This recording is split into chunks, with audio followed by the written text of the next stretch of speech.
Hello നമസ്കാരം. ഇന്ന് ഞാൻ നിങ്ങളുടെ മുമ്പിൽ അവതരിപ്പിക്കാൻ പോകുന്നത് ഒബ്ജക്റ്റ് ഡിഫൈൻ പ്രോപ്പർട്ടി എന്ന മെത്തേഡിനെ കുറിച്ചാണ്.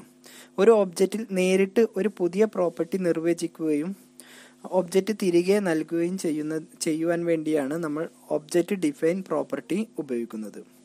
ഓക്കെ, അപ്പോൾ അത് വെച്ചിട്ട് നമുക്കൊരു എക്സാമ്പിൾ ചെയ്ത് നോക്കാം. സാധാരണ നമ്മൾ ചെയ്യുന്ന രൂപത്തിൽ തന്നെ നമുക്കിവിടെ വന്ന് നമ്മൾ വിഷ്വൽ സ്റ്റുഡിയോ കോഡ് ഓപ്പൺ ചെയ്യാം. അതിനുശേഷം ജാവാസ്ക്രിപ്റ്റ് ആയതുകൊണ്ട് നമ്മൾ സ്ക്രിപ്റ്റ് എന്ന് ചേർത്ത് കൊടുത്തു. അതിനുശേഷം ഇവിടെ വന്നൊരു കോൺസ്റ്റന്റ് വേരിയബിൾ നമ്മൾ ക്രിയേറ്റ് ചെയ്യാണ്.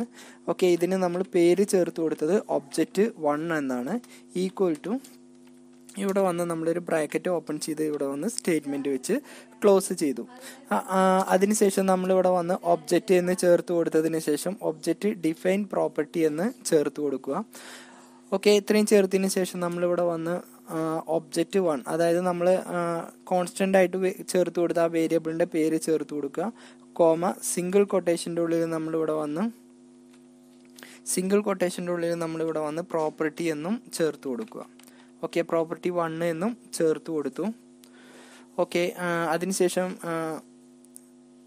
Property1 എന്ന് ചേർത്ത് കൊടുക്കുക. അതിനുശേഷം നമ്മൾ വീണ്ടും ഇതിൻ്റെ ഉള്ളിൽ ഒരു കോമ ഇട്ട് കൊടുക്കുക. എന്നിട്ട് നമുക്ക് സ്ക്രീനിൽ ഡിസ്പ്ലേ ചെയ്യേണ്ട വാല്യൂ നമ്മൾ ഇതിൻ്റെ ഉള്ളിൽ ചേർത്ത് കൊടുക്കുകയാണ്. നമ്മൾ വാല്യൂ എന്ന് പറയുന്നത് കോളൻ ഇട്ടതിന് ശേഷം നമുക്ക് വാല്യൂ ആയിട്ട് ചേർത്ത് കൊടുക്കുന്നത് നമ്മൾ 22 ആണ്. ഇഷ്ടമുള്ള വാല്യൂ നമുക്ക് എന്താണോ അത് ചേർത്ത് കൊടുക്കുക. ഞാനിവിടെ 22 എന്നാണ് ചേർത്ത് കൊടുത്തിട്ടുള്ളത്. അതിനുശേഷം അറ്റ് ലാസ്റ്റ് സ്റ്റേറ്റ്മെന്റ് വെച്ച് ക്ലോസ് ചെയ്യുക. ഓക്കെ, ഇത്രയും ചെയ്തതിന് ശേഷം നമ്മളിവിടെ വന്ന് ഒബ്ജക്റ്റ് Property1 എന്ന് ചേർത്ത് കൊടുക്കുക. നമ്മൾ നേരത്തെ കൊടുത്ത കോൺസ്റ്റ് വേരിയബിൾ ആണ് നമ്മളിവിടെ ചേർത്ത് കൊടുക്കുന്നത്. Object1.Property1 എന്ന് ചേർത്ത് കൊടുത്ത് സ്റ്റേറ്റ്മെന്റ് വെച്ച് ക്ലോസ് ചെയ്യുക. അതിനുശേഷം നമ്മളിവിടെ വന്ന് കൺസോൾ, നമുക്ക് സ്ക്രീനിൽ ഡിസ്പ്ലേ ചെയ്യാൻ വേണ്ടിയാണ് നമ്മൾ കൺസോൾ ഉപയോഗിക്കുന്നത്.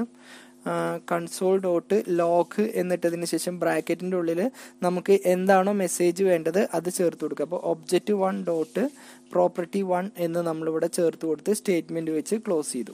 ഓക്കെ, ഇത്രയും ചെയ്തതിന് ശേഷം നമുക്ക് ഈ പ്രൊജക്റ്റ് ഒന്ന് റണ്ണ് ചെയ്യിപ്പിച്ച് നോക്കാം. റണ്ണ് ചെയ്യിപ്പിക്കാൻ നമ്മൾ സാധാരണ ചെയ്യുന്ന രൂപത്തിൽ തന്നെ എവിടെയാണോ നമ്മൾ ഫയൽ സേവ് ചെയ്തത് ആ ഫോൾഡർ ഓപ്പൺ ചെയ്തെടുക്കുക.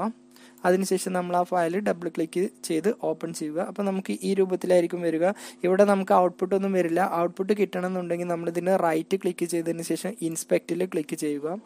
ഓക്കെ, ഇതിന് ഇവിടെ വന്ന് സോഴ്സിൽ ക്ലിക്ക് ചെയ്താൽ നമ്മളിവിടെ ഉപയോഗിച്ച സോഴ്സ് കോഡ് ഏതാണോ അത് നമുക്കിവിടെ കാണിച്ചു തരും.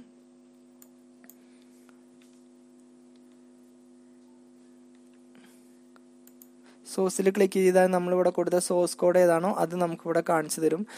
നമുക്കിതിൻ്റെ ആൻസർ കിട്ടണമെന്നുണ്ടെങ്കിൽ കൺസോളിൽ ക്ലിക്ക് ചെയ്താൽ നമ്മൾ ആ കൊടുത്ത ആൻസർ എന്താണോ അത് നമുക്കിവിടെ ഡിസ്പ്ലേ ചെയ്ത് വരികയും ചെയ്യും. അപ്പോൾ ഒന്നാമത്തെ എക്സാമ്പിളാണ് നമ്മളിവിടെ ചെയ്തത്.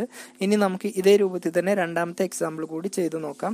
നേരത്തെ ചെയ്ത രൂപത്തിൽ തന്നെ നമ്മളിവിടെ വന്ന് സ്ക്രിപ്റ്റ് എന്ന് ചേർത്ത് കൊടുത്തു. അതിനുശേഷം നമ്മൾ നേരത്തെ ചെയ്ത രൂപത്തിൽ തന്നെ ഒരു കോൺസ്റ്റ് വേരിയബിൾ ഡിക്ലെയർ ചെയ്തു. അതിൻ്റെ പേര് നമ്മൾ Object1 എന്നാണ് ചേർത്ത് കൊടുത്തിട്ടുള്ളത്. ഓക്കെ, എന്നിട്ട് ഇവിടെ വന്ന് ഈക്വൽ ടു ഇട്ടതിന് ശേഷം ബ്രാക്കറ്റ് നമ്മളിവിടെ ഓപ്പൺ ചെയ്ത് സ്റ്റേറ്റ്മെന്റ് ഇവിടെ വെച്ച് ക്ലോസ് ചെയ്തു. അതിനുശേഷം നമ്മളിവിടെ വന്ന് ഒബ്ജക്റ്റ് ഡിഫൈൻ പ്രോപ്പർട്ടി ക്രിയേറ്റ് ചെയ്യാണ്. ഒബ്ജക്റ്റ് ഡിഫൈൻ പ്രോപ്പർട്ടി എന്ന് ചേർത്ത് കൊടുത്തതിന് ശേഷം ബ്രാക്കറ്റ് നേരത്തെ നമ്മൾ കൊടുത്ത കോൺസ്റ്റന്റ് വേരിയബിൾ നമ്മളിവിടെ ചേർത്ത് കൊടുക്കുകയാണ്. അതിൻ്റെ പേര് Object1. അതിനുശേഷം നമ്മളിവിടെ വന്ന് ഡബിൾ കൊട്ടേഷൻ്റെ ഉള്ളിൽ നമ്മളൊരു പ്രോപ്പർട്ടി കൂടി, സിംഗിൾ കൊട്ടേഷൻ്റെ ഉള്ളിൽ ഒരു പ്രോപ്പർട്ടി കൂടി ക്രിയേറ്റ് ചെയ്യുന്നു. Property1 എന്ന് ചേർത്ത് കൊടുത്തും കോമ ഇടുക. എന്നിട്ട് ഇതിലേക്ക് ആവശ്യമായിട്ടുള്ള വാല്യൂ നമ്മളിവിടെ വന്ന് ബ്രാക്കറ്റിൻ്റെ ഉള്ളിലായിട്ട് ചേർത്ത് കൊടുക്കാം. ആദ്യം തന്നെ നമ്മളിവിടെ വന്ന് വാല്യൂ ഇട്ടതിന് ശേഷം ആദ്യത്തെ വാല്യൂ നമ്മൾ 42 എന്ന് ചേർത്ത് കൊടുത്തു. രണ്ടാമത്തെ വാല്യൂ ഇതേ രൂപത്തിൽ തന്നെ നമുക്ക് ചേർത്ത് കൊടുക്കാം. കോളൻ ഇട്ടതിന് ശേഷം രണ്ടാമത്തെ വാല്യൂ 52 എന്ന് ചേർത്തു. കോമ ഇടുക. അതേ രൂപത്തിൽ തന്നെ നമ്മൾ മൂന്നാമത്തെ വാല്യൂവും ഇവിടെ ചേർത്ത് കൊടുക്കണം. കോളൻ ഇട്ടതിന് ശേഷം നമ്മൾ മൂന്നാമത്തെ വാല്യൂ നമ്മളിവിടെ ചേർത്ത് കൊടുത്തു. ഇത്രയും ചെയ്തതിന് ശേഷം നമ്മൾ ഇവിടെ ഓപ്പൺ ചെയ്ത ബ്രാക്കറ്റും അതേപോലെ തന്നെ ഫംഗ്ഷൻ ബ്രാക്കറ്റും സെമികോളം വെച്ച് ക്ലോസ് ചെയ്തു. ഓക്കെ, ഇത്രയും ചെയ്തതിന് ശേഷം നമ്മളിവിടെ വന്ന് നേരത്തെ നമ്മൾ ഇവിടെ കൊടുത്ത ഈ പ്രോപ്പർട്ടി ഒബ്ജക്റ്റിനെ നമ്മളിവിടെ ഒന്നും കൂടി റീടൈപ്പ് ചെയ്യുന്നു.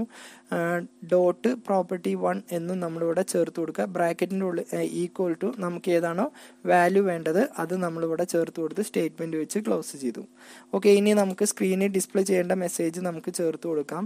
അപ്പോൾ നമ്മളിവിടെ വന്ന് കൺസോൾ ഡോട്ട് ലോക്ക് എന്ന് എഴുതിയതിന് ശേഷം ബ്രാക്കറ്റിൻ്റെ ഉള്ളിൽ നമുക്കിവിടെ വന്ന് സ്ക്രീനിൽ എന്താണോ പ്രിന്റ് ചെയ്യേണ്ടത് ആ മെസ്സേജ് നമുക്ക് ചേർത്ത് കൊടുക്കാം. ഒബ്ജക്റ്റ് 1 ഡോട്ട് പ്രോപ്പർട്ടി 1 എന്ന് ചേർത്തതിന് ശേഷം സ്റ്റേറ്റ്മെന്റ് വെച്ച് ക്ലോസ് ചെയ്യുക. ഇത്രയും ചെയ്തതിന് ശേഷം നമുക്കിത് വീണ്ടും ഒന്ന് റണ്ണ് ചെയ്യിപ്പിച്ച് നോക്കാം. അപ്പോൾ നമുക്ക് റണ്ണ് ചെയ്യിക്കുമ്പോൾ ഇവിടെ നമ്മൾ ആ കൊടുത്ത വാല്യൂ ആയ 542 ആയിരിക്കും. നമുക്ക് ഈ വാല്യൂ ആണ് നമുക്ക് ഇവിടെ വന്ന് ഡിസ്പ്ലേ ചെയ്ത് വരുന്നത്. ഓക്കെ, ഇതിന്റെ സോഴ്സ് കോഡ് ഇവിടെ ക്ലിക്ക് ചെയ്താൽ നമുക്ക് കാണാൻ കഴിയും.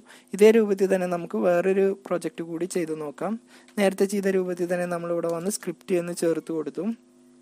അതിനുശേഷം നമ്മളിവിടെ ഒരു കോൺസ്റ്റ് വേരിയബിൾ ക്രിയേറ്റ് ചെയ്യുകയാണ്. അതിന് നമ്മൾ പേര് നേരത്തെ നമ്മൾ കൊടുത്ത രൂപത്തിൽ തന്നെ ഒബ്ജക്റ്റ് 1 എന്ന് ചേർത്ത് കൊടുത്തു.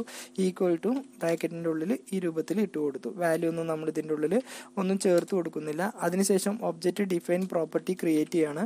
ഒബ്ജക്റ്റ് എന്ന് ചേർത്തതിന് ശേഷം ഡിഫൈൻ പ്രോപ്പർട്ടി എന്ന് ചേർത്തു. ബ്രാക്കറ്റ് ഓപ്പൺ ചെയ്യുക. നേരത്തെ നമ്മൾ കൊടുത്ത ആ ഒബ്ജക്റ്റ് 1 ഇവിടെ ചേർത്ത് കൊടുത്തു. സിംഗിൾ കൊട്ടേഷൻ്റെ ഉള്ളിൽ നമ്മളൊരു പ്രോപ്പർട്ടിയും കൂടി ഇവിടെ ക്രിയേറ്റ് ചെയ്യുകയാണ്. പ്രോപ്പർട്ടി 1 എന്ന് നമ്മളിവിടെ ചേർത്ത് കൊടുത്തു. ഇത്രയും ചെയ്തതിന് ശേഷം നമ്മൾ ഒരു കോമ ഇട്ടതിന് ശേഷം നമുക്ക് വാല്യൂ പ്രിന്റ് ചെയ്യാൻ ഒരു ബ്രാക്കറ്റ് ഇതുപോലെ നമ്മൾ ഓപ്പൺ ചെയ്തു. ഇതിൻ്റെ ഉള്ളിലാണ് നമ്മൾ ആദ്യത്തെ വാല്യൂ 2 എന്ന് ചേർത്ത് കൊടുക്കുന്നുണ്ട്. കോമ രണ്ടാമത്തെ വാല്യൂ ഇതേ രൂപത്തിൽ തന്നെ നമുക്ക് ചേർത്ത് കൊടുക്കാം. വാല്യൂ കോളൻ ഇട്ടതിന് ശേഷം നമ്മൾ രണ്ടാമത്തെ വാല്യൂ 4 എന്ന് ചേർത്ത് കൊടുത്തു. വീണ്ടും കോമ ഇട്ട് കൊടുക്കുക. ഓക്കെ, ഇതിന് നമ്മൾ വാല്യൂ ചേർത്ത് കൊടുക്കുന്നത് 4 + 13 അതായത് ഇതിനെ രണ്ടിനും കൂടി ഒന്ന് കാൽക്കുലേറ്റ് ചെയ്ത് വരാൻ വേണ്ടിയാണ് ഈ രൂപത്തിൽ ചേർത്ത് കൊടുത്തത്. ഇത്രയും ചെയ്തതിന് ശേഷം നമ്മളിവിടെ അറ്റ് ലാസ്റ്റ് എല്ലാം സെമി കോളം വെച്ച് ക്ലോസ് ചെയ്തു.